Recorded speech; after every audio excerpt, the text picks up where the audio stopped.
Today I'll be working on my Jacaranda tree. I'm gonna do some pruning and some wiring. So please watch the video. Thank you. Here are some photos of a blooming and a matured Jacaranda tree. This is my Jacaranda tree bonsai that I've been growing for years. It's getting wild now, so I guess I need some trimming.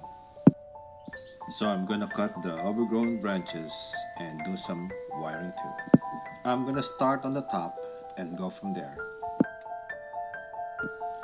When I got this tree, this was 12 feet tall, and then I cut them like 12 inches. Then when the branches starts popping out, I just let them grow, and then cut, and then wire a little bit, and that's what I gotta do all the time.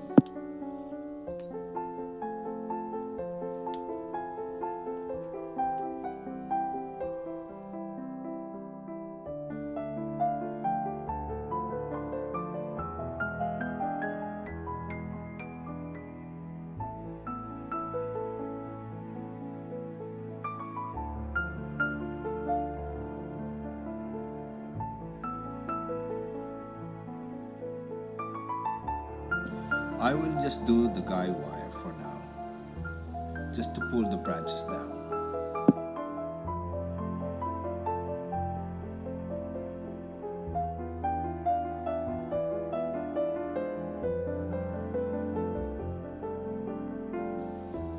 Guess I'm done.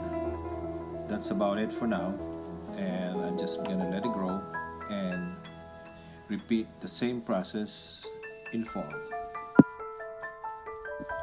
I'll do the 360 while brushing the base.